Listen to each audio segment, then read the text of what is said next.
This is The Future Of, where experts share their vision of the future and how their work is helping shape it for the better.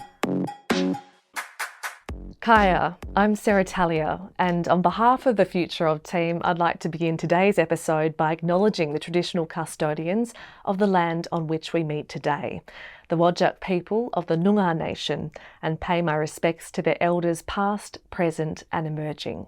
Going back more than 60,000 years, Aboriginal Australians belong to the world's oldest recorded civilisation, with diversity in cultures, communities and languages. Cultural tourism represents a way for Aboriginal Australians to share their customs with outsiders and gain financial benefits. But at what cost? To talk about this topic, in this episode, I was joined by Robert Taylor, the CEO of the Western Australian Indigenous Tourism Operators Council, or WAITOC, and Associate Professor Michael Volgger, a co-director of the Curtin Tourism Research Cluster. We chatted about Indigenous cultural tourism in Australia today and its likely future, the guests' findings from a recent report published into Indigenous tourism opportunities in Western Australia's north, the cultural impact of tourism, and what changes they'd like to see in the industry. If you'd like to find out more about this research, you can visit the links provided in the show notes. Robert, I'd love to start with you. Can you describe Indigenous cultural tourism in Australia today and how it can evolve in the future? Yes, today it is, I'd say at its infancy still. A lot of states don't have obviously a WAITOC, which we're the peak Aboriginal tourism organisation for WA. Some of them are just kicking those sorts of things off, like New South Wales in 2012 formed an organisation. Queensland did this year, and we've been helping them lead that. And I think once they, get their organisations running, then their states will increase in capacity building, marketing, etc. Which probably, at the end of the day, our government probably would think, well, why would we help them? Because then, they're always fighting for the marketing dollar. But we just want to see more Aboriginal people succeed in tourism because it's a way of sharing their culture and keeping it even more alive than it already is. And you mentioned WAITOC kind of leading the charge really in that space, so the Western Australian Indigenous Tourism Operators Council. Was that one of the first of its type in the country? Yeah, it was. It is the first. It started in 2002, so this year's our 20th anniversary or 20th birthday. And as we've got our AGM coming up, we're having a bit of a networking function at that. I've got a little video that we've made of 20 years of the organisation with all the different chairs and board members and a lot of images and things from the past. So it's pretty exciting for us. And we've started off with quite a small budget of $30,000 to today where we're on between $2 and $3 million a year. So it's been a huge time. It's taken a long time though. And even in that space, over those 20 years, for you, Robert, how much has Indigenous cultural tourism changed? Well, I haven't been involved with the WAITOC for 20 years, but it has changed immensely in the fact that the number of Aboriginal tourism businesses to start with. I mean, WAITOC started in the Kimberleys, where our patron, Sam Lovell, started Aboriginal tourism. We probably think he's one of the founders of Aboriginal tourism. He it's quite a, stressful situation to start your own business in the first place, but Aboriginal cultural businesses are even tougher because you have to get permissions from all the right people to do your tours. So he actually had to get permission from more than one Aboriginal organisation or community group to do his tourism business. And that's still the case today. Most of them only have to get one now because of native title. But back then he came to our last board meeting and he told us the story and how many people he had to go and ask, but they were all supportive of what he did. So yeah, it's fantastic. But it's grown. I mean, in the last, I started as the CEO of WAITOC in 2015, and we had 100 Aboriginal tourism businesses then. We've been running capacity building across the state, and we've now got 180 and growing quite rapidly. So we nearly doubled in 5 or 6 years. Michael, you've recently worked with Robert and other stakeholders on a report that analysed the potential of developing new Indigenous tourism opportunities in the Fitzroy Valley in Western Australia's Kimberley region. What did you discover? Yeah, indeed. We did this fascinating work up in Fitzroy.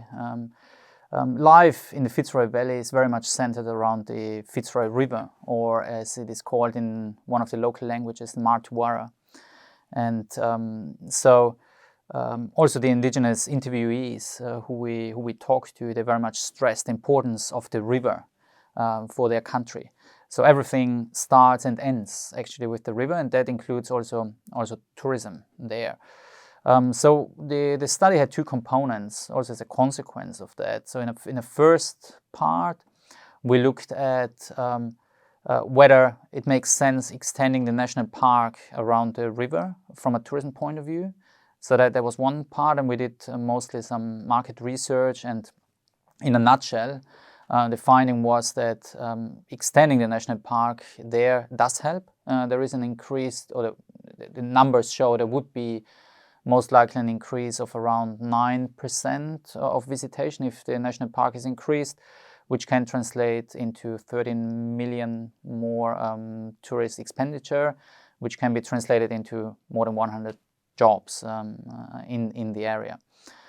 So that's one thing. But the other component was also to discuss intensively with Indigenous community members and current tourism operators on what they think about tourism development. And what I found interesting is they stressed very much the benefits of tourism development.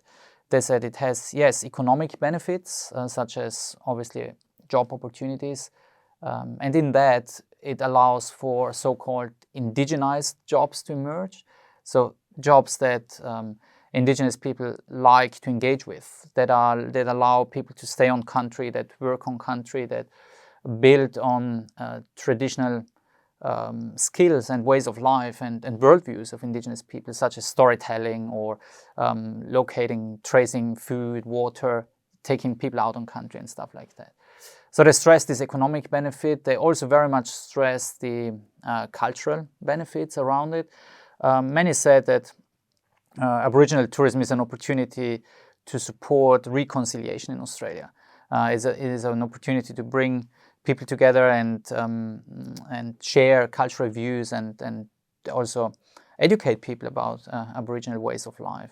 And last but not least, and that's once again also linked back to the river, is that if done in the right way, which often means by strong involvement of Aboriginal people as well, then tourism can also support the ecological, the environmental protection of places. Our respondents, they said, if we show the white people from the south why we are protective of country, they will understand. If we show them the beauty of the river, if we show them the beauty of the landscape, they will be able to understand better. One of the points that you touched on there is reconciliation and the role that this type of tourism could really do in that space. I'd love to hear your thoughts on that, Robert, about the cultural impact of Indigenous tourism. Some commentators see it as a way of helping with reconciliation, as Michael has just flagged there, while others think it's too much of a risk because there's a cultural cost. What do you think?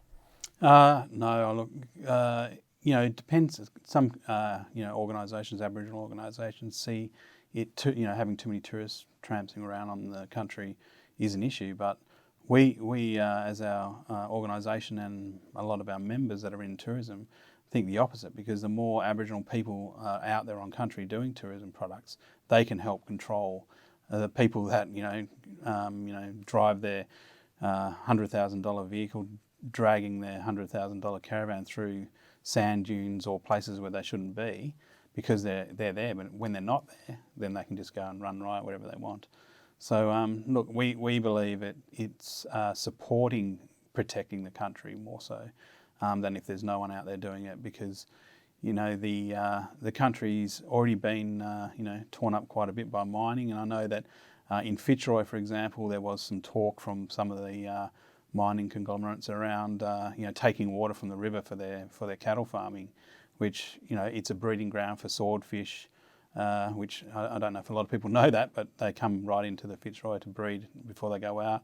So taking water out of there is going to, probably put a lot of pressure on that, as well as, a lot of the elders are noticing water holes already reducing out further that are fed by the river as well. So keeping it into a national park would be a great idea because, not that it stops mining companies, because I know in the Burrup at the moment, and they're going to open in the national park and do a fertiliser plant right in the national park where there's 60,000-year-old rock art. So it's a bit of a two-way street sometimes when you look at parks and wildlife in the way of, it's not DBCA, I don't think would approve those things, but the state government do. If something's made a national park, then it should be kept a national park rather than put mining in there as well. And I would love to hear your thoughts as well, expanding kind of on that, and how ingrained as well is tourism in Indigenous culture when you're thinking about Aboriginal and Torres Strait Islander peoples have been travelling between each other's nations for millennia. Yes, look, I always, I guess, make a little bit of a joke about Aboriginal tourism and the fact that, the colonists came here and it was so good they never left. So Aboriginal people must be good at tourism. Look, I think that it's very important that we keep Aboriginal tourism going because it is keeping our culture alive, and even, the closing the gap that the state or the federal government have in place. I mean, I have, our businesses, small videos of them talking where we've interviewed them about their business and what they feel is important about Aboriginal tourism, and they always say that they're the teachers. And that, when they're talking to visitors, they're closing the gap personally by teaching them all about their culture. And it is keeping the youth involved in it, learning, because originally it wasn't in the schools. I mean, when I was at school, there was no talk of Aboriginal culture at all. When it got to my kids who are now 20, when they were in primary school, they were taken out of the class and taught Aboriginal studies. And I used to always complain to the school, saying, why don't you teach everyone? And now it's in the curriculum, so everyone does learn it, which is a huge change. And I think it's going that way more so now. I mean, we as WAITOC started by putting one of our brochures with all the Aboriginal tourism businesses that would like to be involved in incursions or excursions with the schools. We made that brochure up and we put it into all the schools around Australia. So I think there was 48,000 schools or something that went into. And that made a huge difference to their businesses as well, because in the downtime when there was no visitors, they had school groups coming through as well, and then they were going into the school. And so those cultural and economic benefits really shone through in the report that you've both worked on. Michael, with that report, how do you think its recommendations could be applied more broadly? I mean, realities are different, obviously, and I think findings need to be tailored to the specific realities, but other aspects probably can be applied more generally, as you suggest. So, for example, I think an important point is really that protecting natural areas is key, because also in Aboriginal, or in particular in Aboriginal worldviews, the cultural landscape, the spiritual landscape, the natural landscape, they are one and the same, if you like. So it's one comprehensive worldview, so that it's one cannot be done without the other. If you want to protect culture, if we want to maintain culture, we also need to maintain the country, and we need to maintain the ecosystems.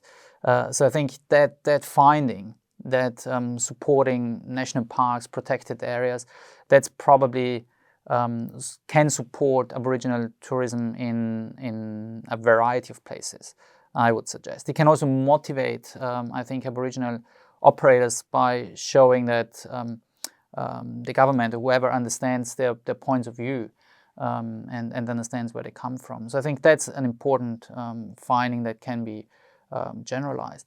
Another thing that respondents stressed a lot in our study is that we need attraction points in tourism in order for people to stay longer and spend more, right? So if you have a tourist coming onto your country, you want them to also leave some monetary benefit for you.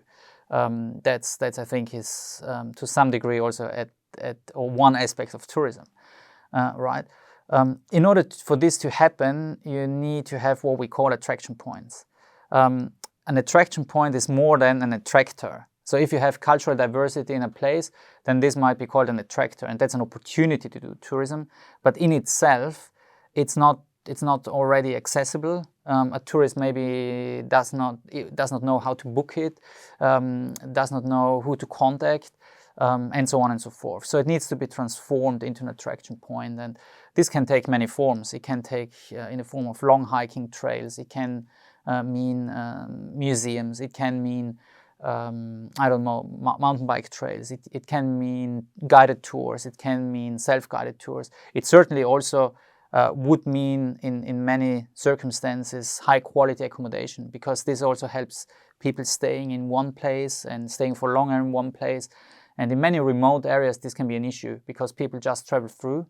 So I think that's also an important consideration from within the tourism logic and the tourism point of view, which is very important to consider. And I can only congratulate WAITOC on all the work they've been doing on that front as well, but also the state government increasingly supporting this area over the last years and decades.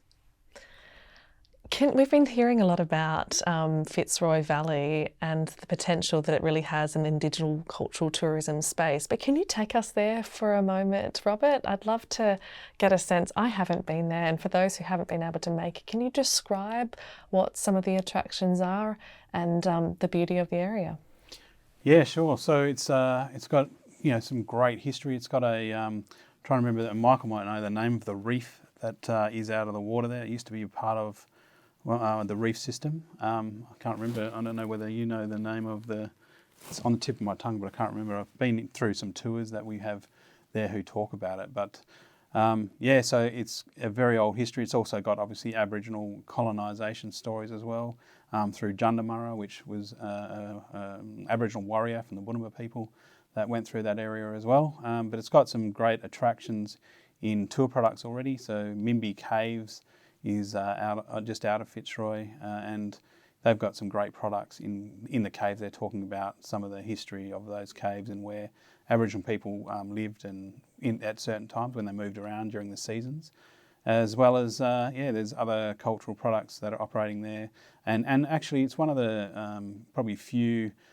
community areas in Fitzroy Crossing where the Aboriginal body corporates own quite a bit of the infrastructure as well. So they own two properties there, being the Fitzroy River Valley Lodge, and then there's another lodge further back that they own as well as I think they even own the shopping centre now as well. So they're starting to buy the town back, so to speak, and run it themselves, which is fantastic as well. So look, it's got a lot of potential, and a lot of them work with the local visitors centre to look at their bookings, because one of the things through our capacity building we've noticed is that a lot of the Aboriginal businesses obviously haven't run businesses before, because, I mean, you're probably aware of the referendum in 1967 where they couldn't actually own their own business. So, that's just out of my lifetime. I'm only 2 years past that when I was born, but it's not that long ago. So a lot of them are still, getting used to running and owning a business and understanding how to do that. So part of our capacity building is teaching them how to do that.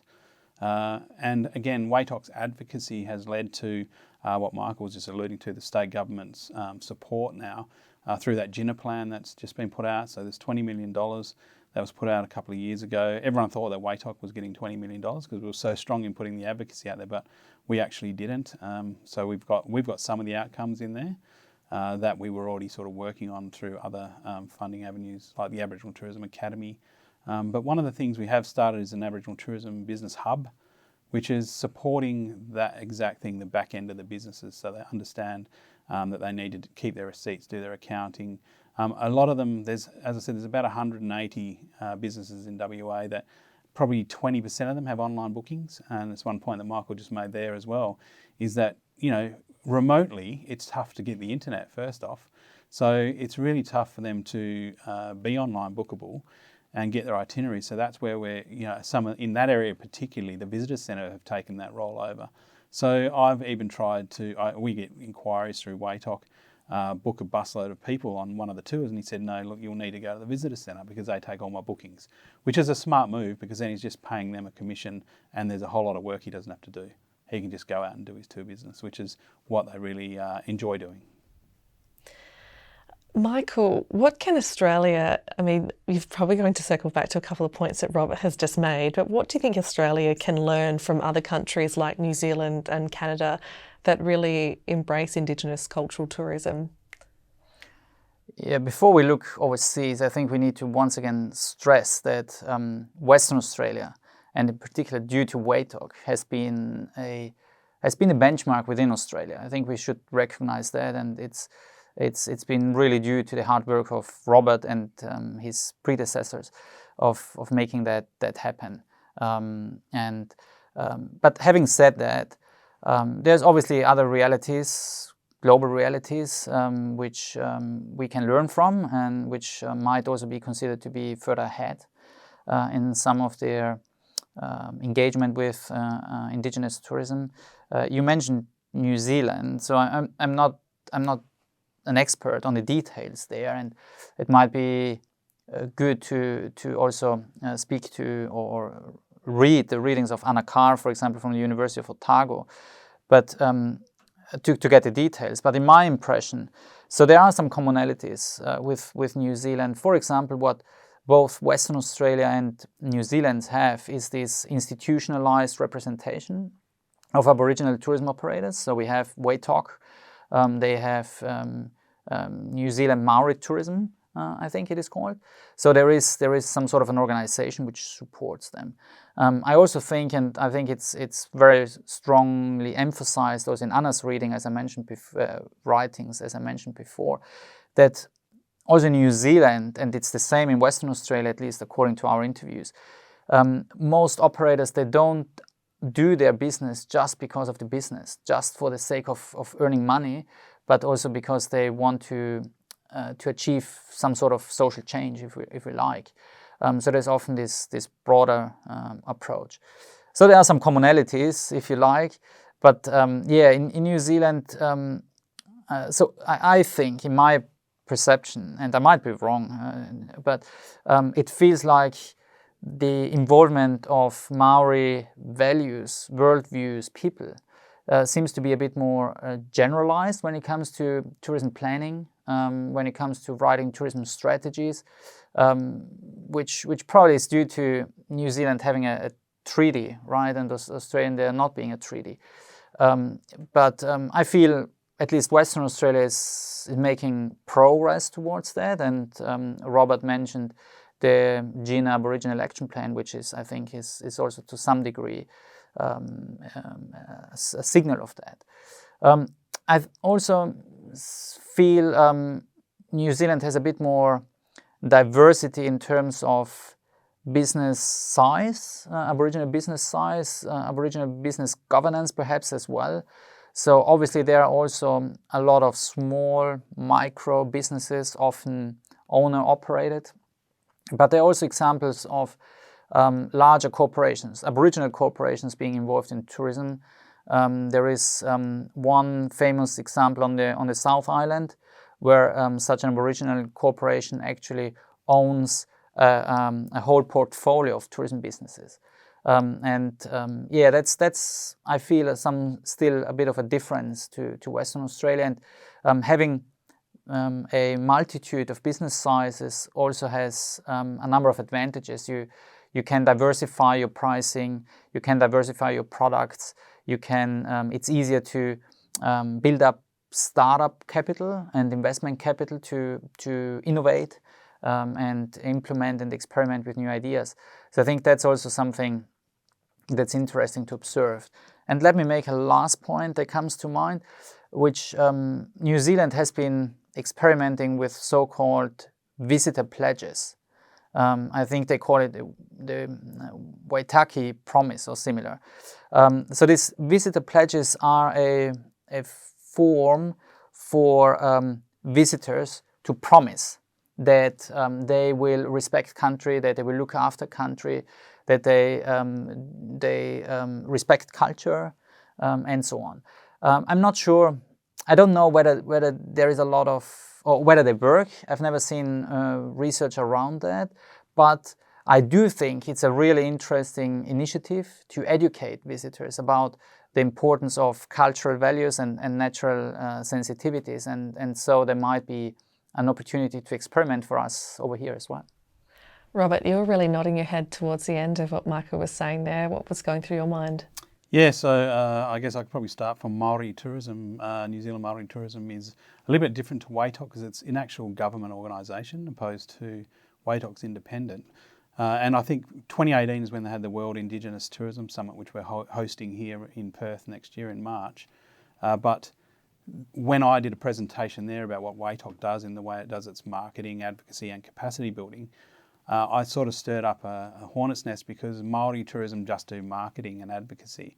They didn't do that capacity building, even though, as Michael suggested, that some of those businesses like Tamaki Brothers run huge tourism businesses. That wasn't out of the support of like a WAITOC or Māori tourism. They grew that on their own through their native title.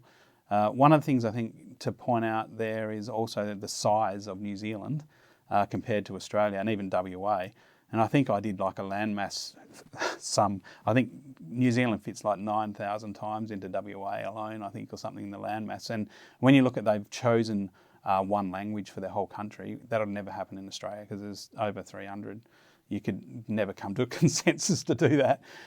So that is something they have, obviously, a bit of an advantage, I guess, over Australia. So their cultural values are sort of all being brought into one, which is never going to, as I say, happen in Australia. The other thing Michael was mentioning about the pledge, as I know it from, it started in Palau. So the Palau Pledge. So Palau actually, if you arrive, fly into Palau, on your passport you have to stamp the Palau Pledge. If you don't stamp it as part of the passport, then you can't come in, which is exactly what Michael's saying. It's about caring for the country and looking after it, and you're pledging that you're not going to leave your rubbish behind. You're going to look after the country when you're there. So it's done actually at the federal level, which will be a huge thing for Australia if we were to go down that travel component. But I think we have looked at it already and starting in the south. So there's a gentleman who started looking at how to put that Palau Pledge into Noongar country, starting down at Wadandi country, which is Busselton area. So yeah, I've met with him a couple of times. Howard Kearns is his name, and he's started working on that now. But the biggest problem is how do we police that? Because and in a small country like Palau, you can easily do that. New Zealand, same, you can easily do it because it's a bit smaller. But when you've got a huge country like Australia, it'll be quite difficult to. You'd have to put it, at that high level and then try and work it from there because it is a huge place. I also wanted to touch on another point where you were really nodding along to what Michael was making a point about, the deeper importance of Indigenous cultural tourism for operators beyond the dollar. What was coming to mind when he was talking about that? Yeah, so WAITOC in 2017 did a research project with Tourism Western Australia around the values of Aboriginal tourism to WA, which helped us, of course, get the GINA plan off the ground. I mean, I might start at the level of the gross return to government. So it's $43.8 million, or was back then. And I'd say that's when we had 100 businesses, so it's probably increased. We're just about to kick off a new research project on that as well. I think 27.6 million was state revenues, and then there was 339 jobs in Aboriginal tourism. But the three things at the bottom that it really picked up around, what it does for the Aboriginal people is it strengthens the pride in their culture, keeps their culture alive, and also keeps communities thriving through in some remote areas where they don't have, they don't have a big city where they can get lots of jobs out of. They can do cultural tourism because people want to go out on the country and learn about Aboriginal culture, but also how they survived in some of those areas. And going and talking to some of those Aboriginal tourism businesses where they will, talk about how they survived in a place where you would think you couldn't, just by really looking at the country and looking at how they can get food. It's amazing when you go to some of these places, even Broome. I was there 2 weeks ago on a tour. with one of our operators, and he started at 4 o'clock in the morning just driving around the town looking where the bush food was, because obviously people come and take it. So he knew where it was for his tour at 8:30, and then he brings people out. And it's just amazing, what you can learn when you go on some of those tours. And even to the point where I think they're undervaluing what they do as well. They're undercharging people, and that's part of what WAITOC's there to do as well. Help them understand that you don't have to charge someone $20 for a tour. He was charging, I think, $140 odd, and people were giving him $50 cash tips. So I said, there's two things that tells you. One is you're doing a great job, but the other thing is you're probably underselling yourself if they're willing to give you another $50 on what they've already paid. And I just wanted to probably just touch on a bit of that international stuff that Michael was talking about. Being that we're hosting that World Indigenous Tourism Summit, I'm also the Secretariat of the World Indigenous Tourism Alliance, so WINTER, which own that conference as well. And we've just taken over the running of that in Australia as well. So we've created WINTER in Australia. It was previously in New Zealand. But part of that is there are other organisations that we've learned a lot from, like in Canada, in British Columbia, Aboriginal Tourism British Columbia, which have been around since 1990. So they get funded around, or they were when the last time I spoke, $2 million a year every year. It's bipartisan agreement between whoever gets in the government. Whereas here in WA, at least, we have to go back every 4 years and try and keep the funding going. So there's a lot of difference within the organisations that are around the world. But I think Canada is a real lead in what it does, and it has got now a national body as well, which is, again, separate from, like we are, separate from the government, unlike Maori tourism is. We're just going to pause for a quick break, but we'll be back right after this ad. Are you interested in a research degree? At Curtin University, we'll help you build knowledge in your profession and turn your discoveries into real-world outcomes. You'll benefit from resources and support across areas like agriculture and environment, defence, and healthy communities. Our commitment to innovative research has seen 95% of our assessed research areas rank at or above world standard in the latest Excellence in Research Australia results. Learn how your research could make an impact at curtin.edu/research. And we're back. Before the ad, Robert, you were talking about the different framework for Indigenous cultural tourism around the globe, but I want to change tack a little bit. I'd love to know how you both came into working the current roles that you do. Why don't we start with you, Michael? Sure, yeah. I was raised in northern Italy, Central Europe, as part of a family who is a wider family heavily involved into tourism and hotels. So I essentially grew up in hotels, working there, but also living there partially. But I got to know tourism as an area which nurtured my curiosity into people and into different cultures, I would say, which probably led me then to study cultural anthropology. I combined it with a business degree, but it was my heart was probably in cultural anthropology, which is the study of cultures, their similarities and differences, right?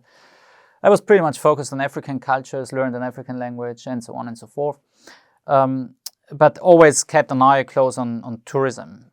When I finished my studies, then I started working at an Italian research institute focused on tourism, regional development.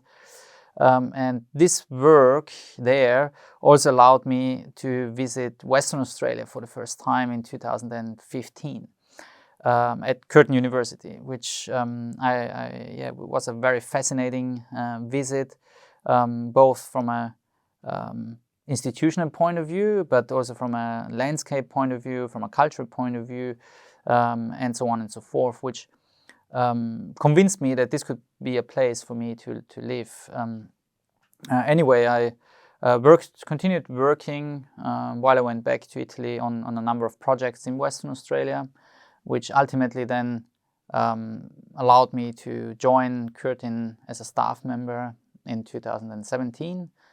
I also became, almost right from the beginning, the co-director of the Tourism Research Cluster here at Curtin, which does most of the applied tourism research here, so my involvement with it was probably due to my background in having done this industry-orientated research before. And yes, as I was always very fascinated about cultures in general, but also being a member of a German-speaking minority within Italy in particular, I think I was always very fascinated about the diversity and the richness of Aboriginal cultures in Australia and beyond. So also as part of my role as the co-director of the Tourism Research Cluster, I strongly advocated and also implemented a focus on Indigenous tourism in our research. This is partly because of my background, but I think also because I truly believe that the richness of Australia is also to be found in this diversity of Aboriginal cultures, which is not always appreciated. And in tourism, even more so. So the beauty of Australia, the reason to visit for many international visitors who come to Australia is often linked also to having experiences of these Aboriginal cultures in Australia. And it's not just one, as Robert said before, there is a huge diversity of it. And I will always remember this argument that actually Australia should be compared to Europe in terms of diversity because there's such a multitude of languages and cultures. It's not just one. So there is huge opportunities in preserving that, in leveraging that better for tourism, but for our society, I think. That's my journey and how I came here. An interesting one. For you, Robert, how did you move into this space? You've been part of it for a long time and are now wearing many hats. Yes, I'll probably only go 30 years back. I won't go 60,000 years. But I started, in tourism with my wife. We both ran our own company called Forte Hospitality Property Management, which ran resorts, hotels, and also a few mining and construction camps, which is where the money was, more so than the hotels, worse luck. And then actually my wife said she found WAITOC on some newsletter she got. She was a marketing part of our business, and I was more the operations. And she sort of said, look, you should nominate for the board. So I did that, and I got on the board in 2010. I sat on there for 2 years, I think, and then I put my hand up to be the treasurer, and then moved into the chair role by 2014. And then the CEO that we had, one of the funny things I think my current chairman always says that we had to go around the world to get an Aboriginal CEO for WAITOC, because we had a Dutch lady who started it back when we only had $30,000, who worked with Tourism WA, and then the Kimberleys helped kick that off. We then had a Maori fella from New Zealand, and we had an Irishman, and then finally we got an Aboriginal person from WA. So it took quite a bit of work to get in there. But I suppose I moved from the chair position. I stepped out of the board and put my hat in the ring to apply for the CEO role, because Tourism WA, obviously being there our main funder, they are at the moment, but we're moving into other areas. But they had quite a big say. So I stepped out of that role. And I ended up getting the role, and I've been there since 2015, so nearly 7 years next year. And I guess it's been quite an interesting ride. We've, as I said, grown the organisation. From when I took over, we had a $300,000 budget, and as I said before, we're nearly up to that $3 million and increasing in the next year or so as well. At the start of this chat, we spoke about the future of Indigenous cultural tourism. We touched on it, but now that we've got a chance to get to know you both a little bit better, what really are your hopes for this space? If you had, you could make some tangible changes and influence a future, what would they be? So I already am working on a national organisation, so a national Aboriginal tourism organisation, because there isn't enough Aboriginal tourism in other states. So part of that role is to help the other states get a WAITOC model As I said, we've already shared our constitution, our model with other states, and 2 of them have already taken that up, which is fantastic. But I've been in Canberra last week talking at that national level as well as being I'm on the board of the Tourism Council of Western Australia, and the CEO of that, being Evan Hall, is also the chair of the Australian Indigenous Tourism Council, or not Indigenous, Tourism Council as well, the national body. So we're going to be working together to try and get a national voice as well, which then will help grow that. Because if you look at the marketing that's done around us, for internationals, and Michael hit it there, there is Tourism Research Australia's research that says 80% of international visitors coming here want an Aboriginal experience, but only around 20% get that. And there's a lot of reasons for that. Some of them are that there isn't enough Aboriginal tourism businesses, but it's more so that there isn't any in places where they come. So if you look at just WA, everyone has to fly into Perth. Previous to when I started as CEO, there was 1 Aboriginal tourism business in Perth. We now have 12 through the capacity building program we've been running. One of them is an international award winner, or national award winner as well, in Go Cultural Aboriginal Tours and Experiences. So the program really accelerates the businesses to that level, and we have to understand that a lot of domestic tourism doesn't visit Aboriginal tourism businesses, so we have to rely on the international market, which of course during COVID we had to support all our members in keeping their businesses alive through, again, going through the schools, going through corporates and getting those sorts of business, but through our marketing arm, keeping the international visitors interested by doing some of the marketing that we did through into Europe and Asia and America. So just keeping them interested when they can come back as well. And people listen to this podcast at different times, but if focusing on where we're at right now, with people starting to return, with the borders really opening up, does that come with hope for you about the potential for growth as well? Definitely in regions. I believe I was up in the Kimberley 2 weeks ago, I think I mentioned before, and they were very busy. So that domestic tourism across borders, they get a lot of people driving their caravans and 4-wheel drives through there and staying on Aboriginal campgrounds and retreats and doing a lot of their products that way.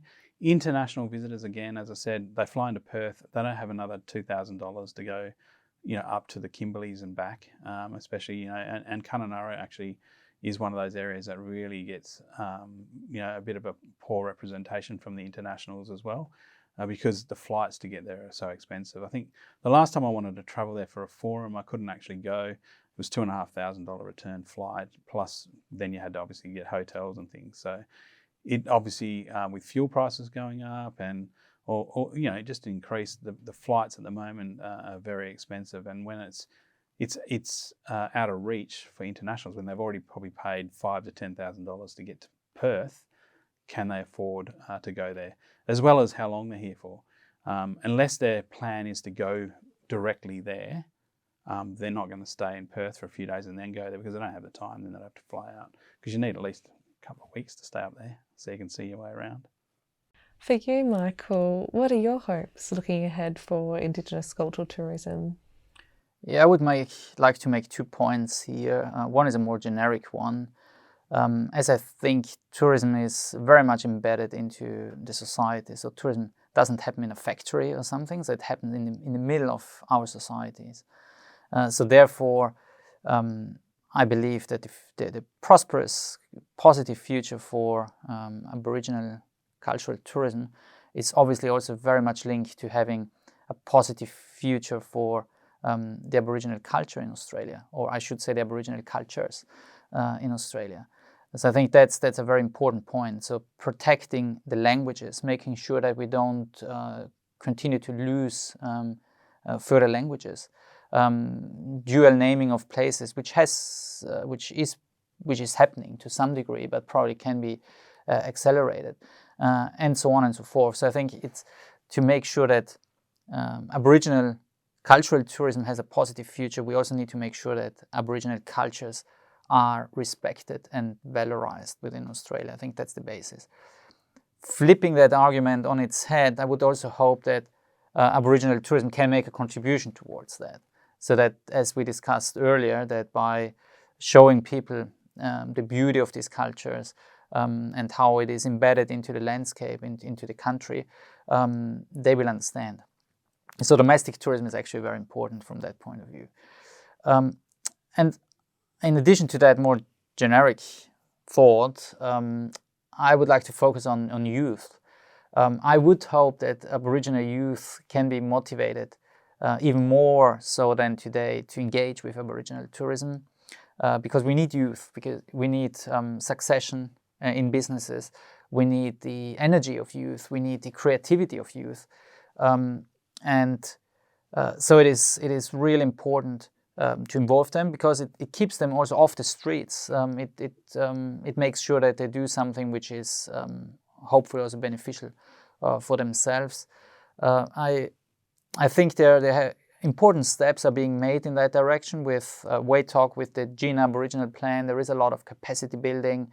I've seen an example, for example, with cooking workshops, culinary camps being done, where Aboriginal people are invited to cook with Aboriginal chefs and see how food is prepared, even perhaps venture out to gather the food first. There are familiarization tours, which I think is important as well. A familiarization tour allows people to experience the tourism attraction points, tourism accommodation, and tourism as a phenomenon as such, because we should never forget that a lot of Aboriginal youth don't have the opportunity to just travel and go on a tour, which results in a situation where they struggle to understand what service expectations might be for tourists. So allowing them to have that experience as being a tourist themselves is really important. So I think my hope would be that we can involve youth even more in Aboriginal tourism activities, and hopefully this can create some positive implications for the situation of Aboriginal people in Australia more broadly.